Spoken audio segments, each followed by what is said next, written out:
আসসালামু আলাইকুম ওয়া রাহমাতুল্লাহি ওয়া বারাকাতুহু। এই মসজিদ সিজদার জায়গা, এই সিজদা কত একটা দামি জিনিস।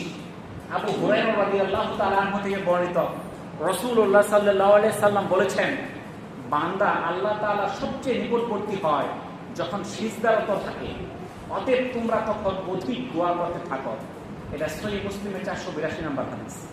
সূরা হিজরের 98 এবং 99 নাম্বার আয়াতে আল্লাহ তাআলা আল্লাহ রসুলকে উদ্দেশ্য করে বলেন, অতএব তুমি তোমার প্রতিপালকের প্রশংসা করো এবং সিজদাকারীদের অন্তর্ভুক্ত হয়ে যাও, আর তুমি তোমার প্রতিপালকের ইবাদত করো যতক্ষণ না মৃত্যু তোমার নিকট উপস্থিত হয়। তাহলে আল্লাহ তাআলা আমাদেরকে কি হুকুম করলেন? প্রতিপালকের প্রশংসা করো, আল্লাহর প্রশংসা করো, আর সিজদাকারীদের অন্তর্ভুক্ত হও। আল্লাহর প্রশংসা কারা করে? যারা নামাজ পড়ে।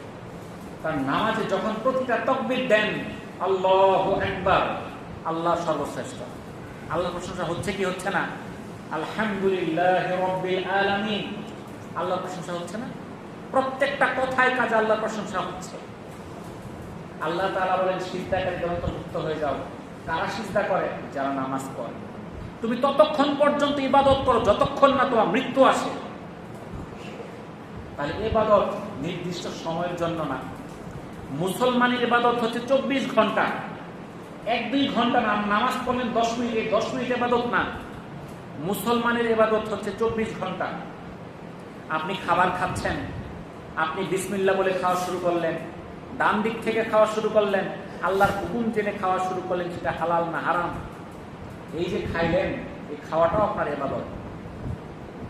খাওয়া শেষ করে আল্লাহর প্রশংসা আদায় করলেন, ঘুমাইতে গেলেন আল্লাহর উপর ভরসা করে দোয়া পাঠ করে, ঘুম থেকে উঠলেন দোয়া পাঠ করে, এই ঘুমটাও ইবাদত।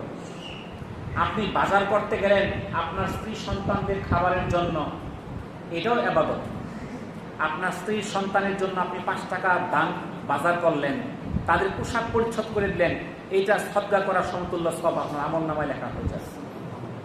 আপনি যদি মনে করেন আমার পরিবারের জন্য আমি মেনবার সব কিসের, এটার মধ্যে আল্লাহ তাআলা সব দিচ্ছে। আপনি দোকানদারি করতেছেন সুন্নত পন্থায়, হালাল পন্থায়, হালাল ব্যবসা করতেছেন, এটাও ইবাদত।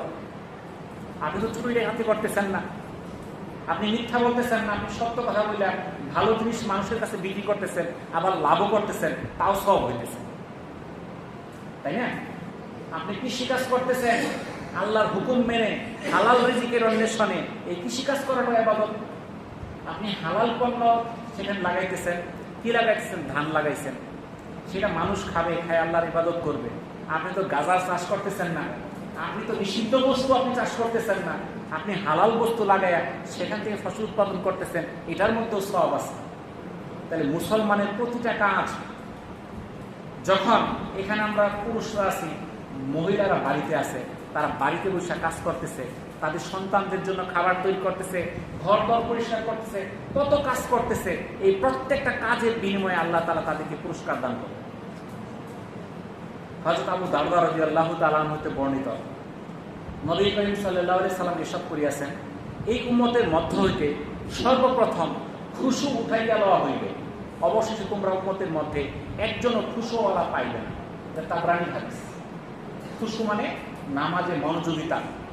এই উম্মতের মধ্যে সবার আগে চলে যাবে নামাজের একাগ্রতা। নামাজ পড়বেন, বিভিন্ন কথা মনের মধ্যে মনে আসবে, এই কথা সেই কথা মনে আসবে, ভুলে যাবেন কয় রাকাত হইছে, খেয়াল নাই, কি পড়তেছেন খেয়াল থাকবে না। এটা আল্লাহ রাসূল বলে গেছে। এমন একটা সময় আসবে মসজিদ ভর্তি মানুষ থাকবে, একজনের নামাজের মধ্যেও খেয়াল থাকবে না। মুক্তাদি তো দূরের কথা, ইমামেরও খেয়াল থাকবে না সে কি পড়তেছে। এটাই আল্লাহ রাসূল বলে গেছে, এটা হবে। সবার আগে নামাজের একগ্রতা সময় দেওয়া হবে। হযরত আবু হুরায়রা রাদিয়াল্লাহু তাআলা আনহু থেকে বর্ণিত, রাসূলুল্লাহ সাল্লাল্লাহু আলাইহি সাল্লাম ইরশাদ করিয়াছেন, নামাজের 3টা অংশ আছে। এই 3টা অংশ যে বিশুদ্ধভাবে আদায় করবে সে নামাজের পূর্ণ সওয়াব পাবে। তাহলে নামাজের কয়টা অংশ? 3টা। যে 3টা অংশ সঠিকভাবে আদায় করবে সে নামাজের পূর্ণ সওয়াব পাবে। 1 নাম্বার হচ্ছে রুকু। যে শুদ্ধভাবে সঠিকভাবে রুকু আদায় করবে তে নামাজের 1/3 অর্থাৎ নামাজের 3 ভাগের 1 ভাগ সওয়াব পাওয়া যাবে। 2 নাম্বার সিজদা করা। যে শুদ্ধভাবে সিজদা করবে, ধীরে স্থিরে সিজদা করবে, সে 3 ভাগের 1 ভাগ সওয়াব পাবে।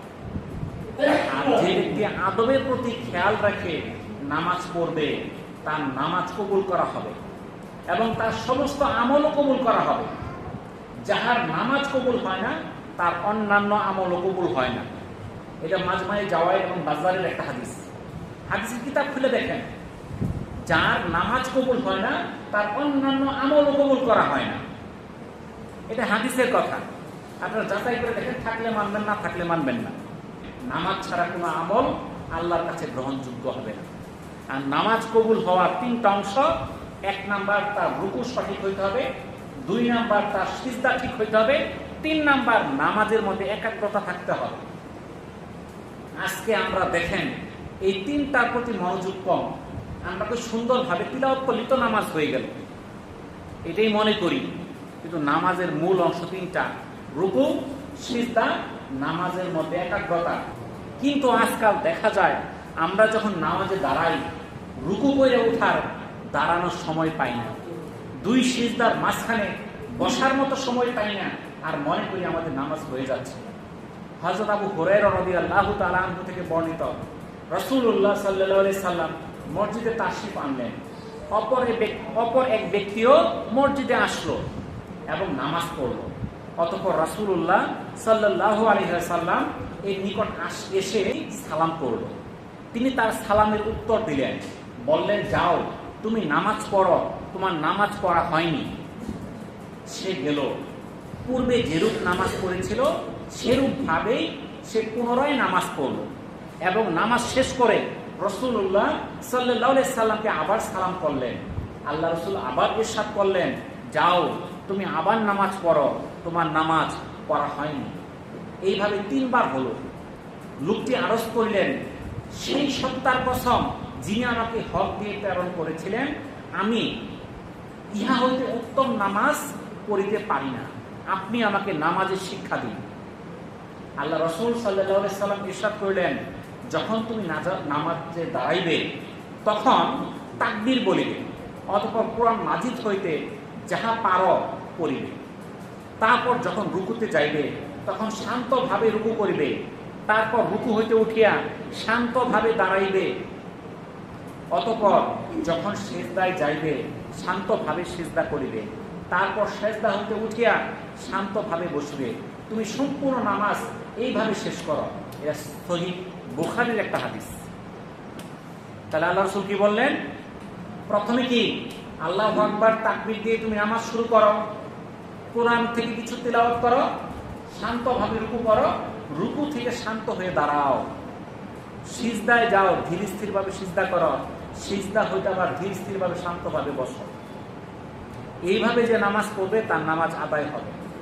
আর যে খালি দাঁড়াইলো আর উঠলো আর বসলো, এত ব্যস্ত, কত কাজ তার বাইরে রেখে এসছে, কেমনে সে বের হয়ে যাবে, এরকম ভাবে তার জন্ম থেকে মৃত্যু পর্যন্ত নামাজ আদায় করবে, তার নামাজ কবুল হবে না। কারণ আল্লাহ রাসূল সেই সাহাবীকে পরপর 3 বার নামাজ পড়াইলেন। একটা বারের নামাজও আল্লাহ রাসূলের কাছে পছন্দ হলো না। যিনি পড়তেছিলেন নামাজটা সে একজন সাহাবী, সেই সাহাবীর পায়ের ধুলার পরিমাণ মর্যাদা আমাদের নাই। তাহলে এত মর্যাদাবান একজন ব্যক্তি, কারণ পৃথিবীর মধ্যে যত মানুষ আছে এর মধ্যে সবচেয়ে মর্যাদা সম্পন্ন মানব হলেন আল্লাহ রাসূল হযরত মুহাম্মদ সাল্লাল্লাহু আলাইহি সাল্লাম। তার সমকক্ষ কোনো মানব পৃথিবীতে আসে নাই, আসবেও না। আল্লাহ রাসূল সাহাবী কারা ছিল? দুনিয়ার মধ্যে উৎকৃষ্ট লোকগুলা বাছাই করে আল্লাহ তাআলা আল্লাহ রাসূলের সাহাবী বানাই দিয়েছিল। তার নামাজ পড়তে হয়েছে 3 বার। আর আমরা তো তাদের সমকক্ষ হওয়ার কোনো যোগ্যতাই রাখি না। আর আমরা মনে করি আমাদের নামাজ হয়ে যাচ্ছে। এই নামাজ আমাদের ধীরে স্থিরে পড়তে হবে। হযরত আবু দারদা রাদিয়াল্লাহু তাআলা আনহু থেকে বর্ণিত, রাসূলুল্লাহ সাল্লাল্লাহু আলাইহি সাল্লাম বলেন, যে ব্যক্তি এইভাবে 2 রাকাত নামাজ পড়ে যে উহার রুকু ও সিজদা পরিপূর্ণভাবে আদায় করে, অতঃপর আল্লাহর নিকট যাহাই চায় আল্লাহ তারা তৎক্ষণাৎ অথবা কোনো কারণে কিছু করে অবশ্যই তাকে দান করে। এটা তাবরানীর একটা হাদিস। হযরত আবু আব্দুল্লাহ আশআরী রাদিয়াল্লাহু তাআলা আনহু হতে বর্ণিত আছে, রাসূলুল্লাহ সাল্লাল্লাহু আলাইহি সাল্লাম ইরশাদ করিয়াছেন, যে ব্যক্তি রুকু পরিপূর্ণভাবে করে না এবং সেজদায়ও শুধু ঠুকর মারে, তার দৃষ্টান্ত সেই ক্ষুধার্ত ব্যক্তির ন্যায় যে 2টি খেজুর খায় যাহাতে তার ক্ষুধা দূর হয় না। এমনই ভাবে তার নামাজও কোনো কাজে আসে না।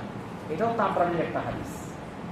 তাহলে এই যে তারা ঘোরা করে নামাজ পড়ার অর্থ হইল ওই 2টা খেজুর খাই চলে গেলাম, পেট কিন্তু ভরে নাই, এই নামাজও দ্বারা আমার কোনো ফলাফল আসবে না। তাহলে আমাদের মধ্যে নামাজের মধ্যে একাগ্রতা থাকতে হবে, নামাজের মধ্যে পূর্ণ মনোযোগ থাকতে হবে, রুকু এবং সিজদা সঠিকভাবে করতে হবে। আমরা এইভাবে ধীরে স্থিরভাবে সুন্দরভাবে নামাজ পড়ার চেষ্টা করি। আল্লাহ তাআলা আমাদেরকে তৌফিক দান করুন। ওয়া আখিরু দাওয়ানা আনিল হামদুলিল্লাহি রাব্বিল আলামিন।